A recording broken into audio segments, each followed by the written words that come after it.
दो चार पाँच 7 हज़ार मुश्किल जो कारकुन हैं, जो आपका कल्ट है, वो डी चौक में आके बैठ जाए और उनको वहां से उठाने के लिए फिर रियासत घुटनों पे आ जाए। अस्सलाम वालेकुम व्यूअर्स, मैं हूं अहमद मंसूर। पाकिस्तान के लिए बहुत ही अहम मौका है।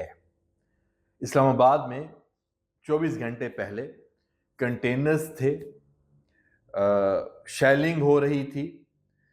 एहतजाजी जो इंतशारी फसादी पाकिस्तान के दुश्मन ब्लू एरिया में डी चौक पे मौजूद थे, सब का सफाया यहां से हो चुका है। किन्होंने किया, कैसे किया, ये एक लंबी तवील दास्तान है। इस साजिश को कैसे नाकाम बनाया गया, इसके गुमनाम हीरोज कौन हैं, वक्त आने पे उनके नाम सामने आएंगे, इंशाल्लाह जरूर आएंगे, और उनको इसका क्रेडिट मिलना भी चाहिए। ये बहुत ही एक खौफनाक मंजरनामा था पाकिस्तान के लिए। ये शंघाई ताउन तंजीम का जो इजलास है, ये होने जा रहा है। अच्छा, 14, 15, 16 अगस्त जो अक्टूबर है, उसमें इस्लामाबाद रावलपिंडी में आम तातील का ऐलान भी कर दिया गया है। वफूद होंगे 12 ममालिक के सरबराहान, कोई 30 से जायद ममालिक के जो वफूद हैं पाकिस्तान में होंगे इंशाल्लाह। और इस इजलास के जरिए जो पाकिस्तान का एक चेहरा खूबसूरत दुनिया के सामने जाएगा। अगर हम 24 घंटे पहले की बात करें तो पीटीआई खैबर पख्तूनख्वा से जो एक हमला हुआ और अडयाला से उसको कंट्रोल किया गया, और उसके पीछे पाकिस्तान के मुखालिफ जो कुव्वतें हैं उनकी सपोर्ट शामिल थी। चूंकि ये मौका ऐसा है कि हम इस पे मजीद अभी इस पे बात ना करें तो बेहतर है, वक्त आने पे हम जरूर बात करेंगे ये साजिश क्या थी और कैसे नाकाम हुई। आज कंटेनर्स से इस्लामाबाद पाक हो चुका है। सीडीए और जो हमारे अदारे हैं वो इस्लामाबाद को खूबसूरती से सजा रहे हैं। हमारे जो तमाम जो दाखिली रास्ते हैं, जो हमारे मेहमान आएंगे उनको वेलकम करने के लिए, और पाकिस्तान की जो पहचान होगी वो आप देखें, हम आपको विजुअल दिखाएंगे अगले आने वाले दिनों में इंशाल्लाह। 7th एवेन्यू का चौक है, सरीना चौक है, डिप्लोमेटिक इनक्लेव है, शाहराह दस्तूर है, रावलपिंडी चकलाला से जो एयरबेस से आने वाले रास्ते हैं, इस्लामाबाद इंटरनेशनल एयरपोर्ट से पूरी कश्मीर हाईवे है,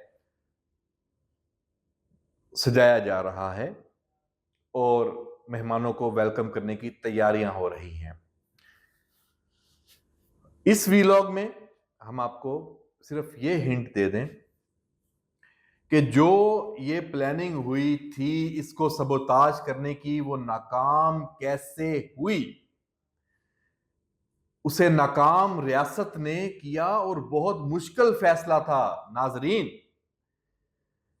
इमरान खान ने अडयाला में बैठ के ये प्लान किया, जो उसके सहूलतकार थे, जो उसको बताने वाले थे, जो उसको वरगलाने वाले थे, और जो उसकी डोरें हिलाने वाले थे, उन्होंने बताया था कि खैबर पख्तूनख्वा से अली अमीन गंडापुर को आप ये टास्क दें, 2, 4, 5, 7 हज़ार मुश्किल जो कारकुन हैं, जो आपका कल्ट है, वो डी चौक में आके बैठ जाए और उनको वहां से उठाने के लिए फिर रियासत घुटनों पे आ जाए, ब्लैकमेल हो जाए। डेफिनेटली अगर ये सूरत हाल हो जाती तो रियासत को, हुकूमत को, इदारों को, सबको अडयाला में इमरान खान से बात करना पड़ती। यही प्लान था, नाकाम हुआ। Zero tolerance. एक मौके पे जब ये सब कुछ हो रहा था और अली अमीन गंडापुर खैबर पख्तूनख्वा हाउस में जाके छुप गया, और जब उसने बाद में बताया भी कि मैं छुपा हुआ था और सारी सूरत हाल। अच्छा, मैं उसको बाय नहीं करता उसके इस बयानिए को कि छुपा हुआ था या क्या, ये एक अलग चैप्टर है। तो व्यूअर्स, घुटने रियासत ने नहीं टेक के, बहुत मुश्किल मरहला था। आप पारा में आईएसआई, इंटेलिजेंस इदारे, फौज, हुकूमत, उनके इत्तेहादी, सब ने ये फैसला किया कि अब नहीं तो कभी नहीं, झुकना नहीं है। रिट रियासत की मंजूर करवाई गई। अच्छा, वजीर दाखिला मोहसिन नकवी, उनका ये बयान ऑन रिकॉर्ड है। उन्होंने कहा मैं अंदाजा था कि शायद यहां तक ना आए, लेकिन ये आ रहे हैं और ये परेशान कुन है और हम इनको नहीं यहां पे छोड़ेंगे। उनका भी क्रेडिट बनता है। मार मार के भगाया गया इंतशारियों को, फसादियों को, आखिर वक्त तक पांव पड़े गए। ये मैं आपको इंफॉर्मेशन दे रहा हूं, बता रहा हूं।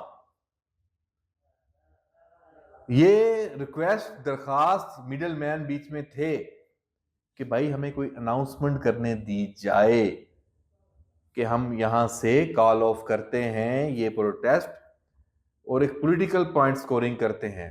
तो जवाब दिया गया नो, बगैर किसी स्पेस के पॉलिटिकल, निकलो यहां से। जो नहीं माने तो फिर उनको निकाला गया। तो ये प्लानिंग नाकाम हुई है। बाकी रह गई अली मीन गंडापुर की सियासत और पीटीआई जो एक ट्रोलिंग शुरू है अपने ही वजीरे आला खैबर पख्तूनख्वा के खिलाफ इस वक्त उनकी ऐसी तैसी की जा रही है। वो उनका इंटरनल मैटर है, लड़ो आपस में। लेकिन एक बात तो तय है, इस सारे मामले में अडियाला वाले का प्लान नाकाम हुआ, पंजाब की सारी लीडरशिप पीटीआई की फेल हुई, केपीके की सारी लीडरशिप पीटीआई की फेल हुई, मां स्वाय अली मीन गंडापुर के। अच्छा भाई, वो कोई कमाल ही पर्सनैलिटी है। अच्छा, उसने भी बड़ी गेम की। अच्छा, कहां राब्ते थे क्या नहीं थे अलग चैप्टर है। उसे भी पता चल गया था कि भाई ये कुर्बानी तो मेरी दी जा रही है। उसने कहा भाईजान आ जाओ फिर। तो उसने ये बयानिया बनाया और ये साबित हो गया कि चलो अली अमीन गंडापुर तो बिक गया, डील कर ली, कोई खैबर पख्तूनख्वा हाउस में चला गया, पेशावर में कैसे पहुंच गया, 100 बातें आप कर लें। भाई बाकी कहां हैं? बैरिस्टर गोहर किधर है? लतीफ खोसा किधर है? शेर अफजल मरवत तो कह रहा है मैं बीमार हो गया हूं, बुखार आ रहा है मुझे बार बार। आजम स्वाति किधर गिरफ्तार कर लिया। इमरान खान की बहनें फरमाइशी गिरफ्तारी। हमाद अजहर, लंबी फहरिस्त है तहरीक इंसाफ के लीडरों की, सब किधर थे? तो अब आपस में लड़ें, करें आपस का एक दूसरे का हिसाब। तो व्यूअर्स, पीटीआई और इमरान खान का जो ये हमला था ये हुआ नाकाम। अब एससीओ का इजलास होगा और इमरान खान 18, 19, 20 अक्टूबर तक उसका ना कोई बयान आएगा बाहर, तैयारी हो चुकी है, आपके सामने है, ना उसकी खबर आएगी, कर लो गेम। तो ये इजलास कामयाब होगा। पीटीआई, इमरान खान, अली मीन गंडापुर, आप लोगों को तस्लीम करना होगा कि आप लोग गलत थे और आप लोग नाकाम हो गए हैं। अगर कोई डील की है तो आपको बताना होगा कि क्या डील हुई है। कोई माफी मांगी है तो आपको बताना होगा कि क्या माफी मांगी है। हम क्यों बताएं? खबर हमारे पास है। क्यों?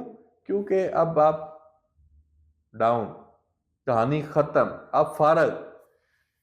तो जनाब व्यूअर्स, ये सूरत हाल है, ताजा तरीन, लेटेस्ट।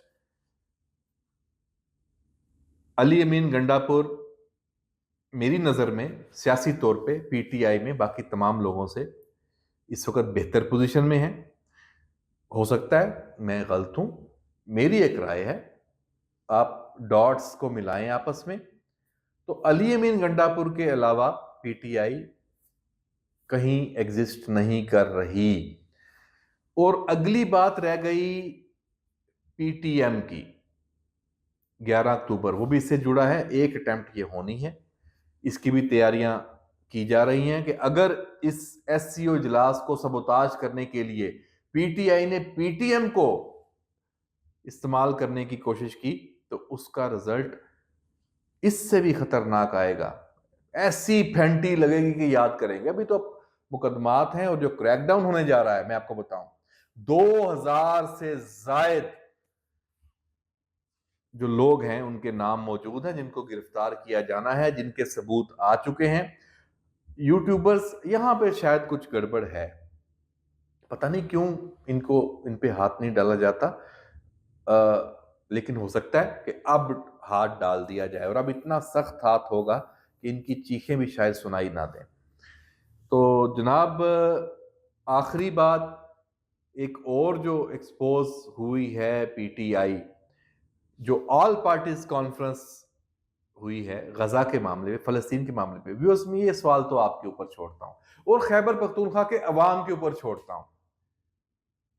क्या वजह है कि पीटीआई ने इस ऑल पार्टीज कॉन्फ्रेंस का बाइकआउट किया, उसमें शामिल नहीं हुई? वजह एक ही है, वो वजह है कि इस इजलास में शामिल होकर पीटीआई को मजम्मत करना पड़ती है इजराइल की, यहूदी लॉबी की, अमेरिका की, जो गजा के मासूम लोगों के साथ बीत रही है, उसकी मजम्मत करना पड़ती। तो भाई ये काम पीटीआई कैसे कर सकती थी? इमरान खान की पीटीआई, वो तो उनकी प्रॉक्सी है। तो जनाब, खैबर पख्तूनख्वा के अवाम, पाकिस्तान के अवाम, वो अवाम जो पीटीआई के साथ है, कारकुन उनके, उनका कल्ट, वो ये सवाल अपनी लीडरशिप के सामने भी रखें और खुद अपने आप से भी पूछें कि इस ऑल पार्टीज कॉन्फ्रेंस में पीटीआई ने शामिल ना होकर क्या पैगाम दिया है। और मेरा ख्याल है कि इसके बाद कुछ कहने की, समझाने की जरूरत नहीं है। ये एक बिल्कुल वाज़ेह सबूत है कि पीटीआई ने और इमरान खान ने जो पोजीशन ली थी वो ओपन हो चुकी है। सबको पता चल चुका है कि ये लोग कौन हैं, किसकी साजिश कर रहे हैं, किसका हिस्सा हैं। और अब अगली बात कि पीटीएम पे तो पाबंदी लग गई है, तो क्या पीटीआई पे भी लगनी चाहिए? इस सवाल का जवाब आप भी सोचें, हम भी सोचते हैं। मैं ये समझता हूं कि सियासी जमात पे पाबंदी नहीं लगनी चाहिए। हाँ, अगर पीटीआई सियासी जमात नहीं है और ये साबित हो जाता है तो फिर बात दूसरी है। इजाजत दीजिए, अल्लाह हाफिज।